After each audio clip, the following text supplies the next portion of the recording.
Nëse ju pretendoni se Partia Demokratike është shumë transparente, sidomos tek vendimarrjet kolegjiale, mund të na sqaroni sot se çfarë funksioni ka Ervin Saliani në Partinë Demokratike sot?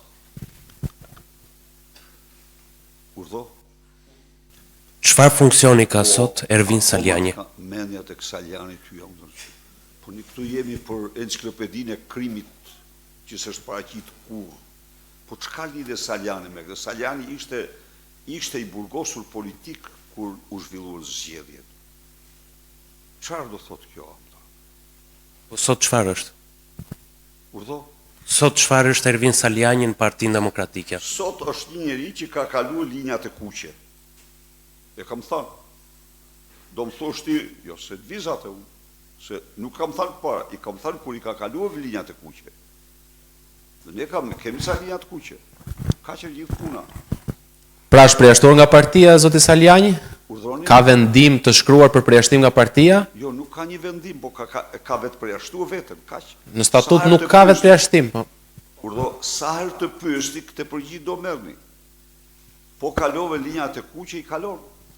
Një pyetje për librin që e quani enciklopedi. Enciklopedia, po kjo çfarë? Ky libër është më i rëndësishëm se raporti Osobe Odirit apo është zgjatimi i raportit të Osobe Odirit? Ky libër është detyrimi ynë pa çdo shqiptari për të mbrojtur votën e tij. Ky libër dëshmon për kushtimin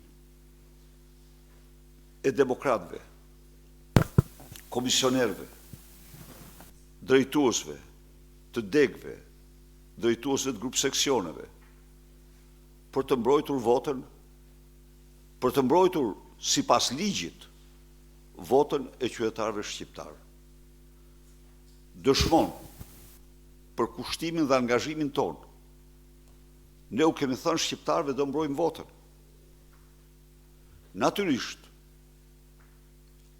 në këto mira fakte, parazgjedhore dhe gjatë fushat zgjedhore, ditën e zgjedhjeve dhe pas zgjedhore, ne kemi bërë gjithçka që këto t'i bëhen të njohura grupeve ndërkombëtare të vëzhgimit. Grupeve ndërkombëtare të vëzhgimit. Kjo është...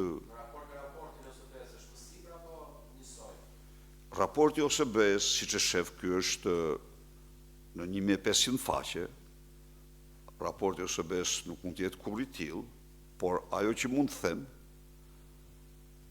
çdo ky libër vërteton dhe te i kalon normal, sepse ata s'mund të merren me një botim të tillë, me fakte, çdo fjalë të atij raporti. Pra, unë nuk them se është, sigurisht është një enciklopedi, raporti është një raport, nuk është enciklopedi raporti, kurse ky nuk është raport, ky është enciklopedia e farsës elektorale, por dhe e krimit shtetëror në tërësi. Do të qarkullojë në gjithë botën kjo. Në Amazon, online, do dërgohet në çdo adresë. Po, sepse mbrojtja e votës dhe është kushti më themelor i mbrojtjes demokracisë. Po. Zoti Berisha, ju e keni krahasuar mbrojtjen e votës së zgjedhjeve të 11 majit të njëjtë me atë të vitit 2001. Dërsa në atë kohë opozitës ju dha si koncesion politik propozimet për reformën zgjedhore dhe zgjedhjen e presidentit konsensual. Cilat janë pritshmëritë që ka opozita sot? Ne vlerësojmë shumë raportin që bëri OSB Odir. Ne kërkojmë zgjedhje të lira dhe të ndershme. Nuk kërkojmë ndarje pushtetesh. Jo, nuk kërkojmë ndarje pushtetin e vetë. Se në qëllimi, do më thonë, në 2001 ne realizuam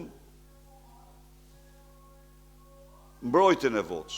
Dhe jo vetëm kaq, por një proces i cili çojë në një ndarje pushteti.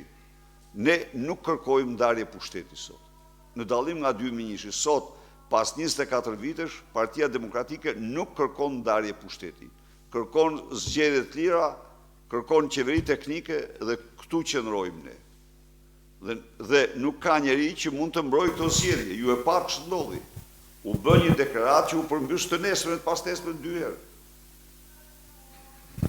Kjo, Anisa, ne mi mirëjojës pafundësisht, por nuk e vlerësojmë se Partia Demokratike duhet hynë pazare për të nda pushtetin. Tani, Partia Demokratike është në një situatë që me këte qeveri, ose largon këte qeveri nga pushteti dhe hap rrugën për qeveri teknike zgjedhje të lira, ose këtu opozita është fiktive dhe tërësisht fiktive. Pra është një taktikë e re kjo e Partisë Demokratike. Zoti Berisha, por në SPAK, do e çoni këtë libër me 1500 faqe. Faleminderit. E kemi diskutuar dhe mund ta çojmë. Unë do të them ju se problemi më themelor i Partisë Demokratike dhe i Sali Berishës me SPAK-un, kur unë e kam quajtur skap, pikërisht për amnistinë elektorale. Ne jemi opozit. Në qoftë se skapi nuk do bënte amnistie elektorale, këto s'do mund të ndodhin më kurrë. Po skapi është pjesë e Partisë Socialiste në agjendën elektorale. Jo të gjithë, sigurisht jo të gjithë. Jo absolutisht dhe njerë. Se është fatkeqësi por fatkeqësia ishte e tyre kur ata përfaqësoheshin nga një person si Altin Troplini. Ishte një fatkeqësi e madhe. Urdhoni. A ju kujtohet, deklaroi para 1 muaj, 2 muaj se nuk kanë pru pothuajse fakte. Të gjitha, çfarë kemi këtu? Mbi 100 padi janë ngritur në skap për të gjitha këto. Dhe s'kanë vizë asnjë. Për t'ja u dërguar, ne mund t'ja u dërgojmë. Por amnistia e krimit elektoral është amnisti për bandat. Për sa herë kam denoncuar këtu para jush Ergys Agasin unë.